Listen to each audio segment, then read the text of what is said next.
Welcome in. For more than a week now, the CDC has strongly advised Americans against traveling for the Thanksgiving holiday. Despite those warnings, millions of Americans packed airports today on what is known every year as one of the busiest travel days on the calendar. The skies over the U.S. were filled with planes today as Americans encountered airports with ramped up coronavirus restrictions in place, including rapid testing sites. Transportation officials said there's more than a 60% drop off in the number of travelers passing through airports this year compared to last. But it is still the most travelers they've seen since the pandemic began back in March.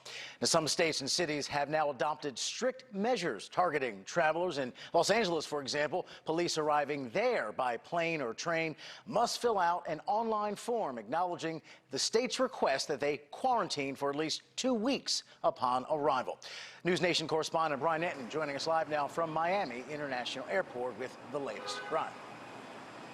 Rob, there are a lot of people on the move tonight. I just spoke with an airline employee here at MIA. He says he hasn't seen it this busy since the beginning of the year before the pandemic. A lot of people saying that they are willing to take the risk to see their families for the holidays.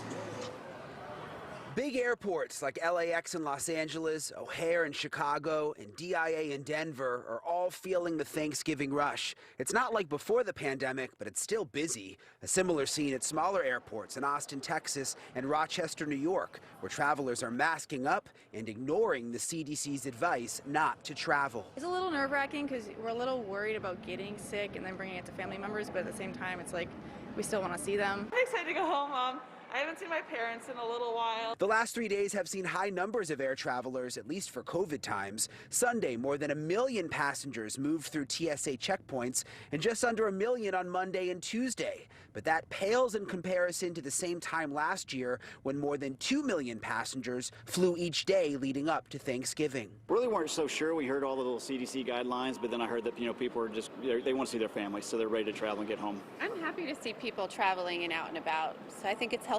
Great. Airports are doing what they can to keep people safe. At Bradley International Airport near Hartford, Connecticut, they opened a drive-through testing site in the parking lot. And at Albany International Airport in New York, they have UV lights that sanitize the escalator rails. Some travelers say they'll take precautions when they get to their destination, too. We're actually going to eat in the garage in Atlanta, but that's the difference. It's warmer there. Long lines at airports and at COVID testing sites like this one in Miami Beach. A lot of people wanting to get tested before they see family for Thanksgiving, but health departments around the country are having the same problem.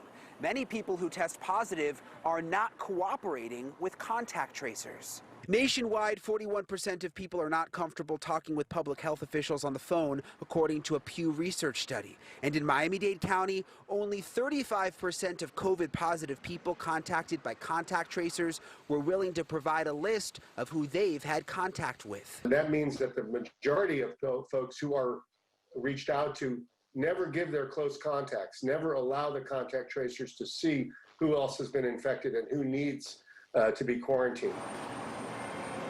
And tonight, highways are also busy. According to AAA, about 50 million people are hitting the roads for Thanksgiving. That's about 10% less than last year. Live in Miami, Brian Enton, News Nation.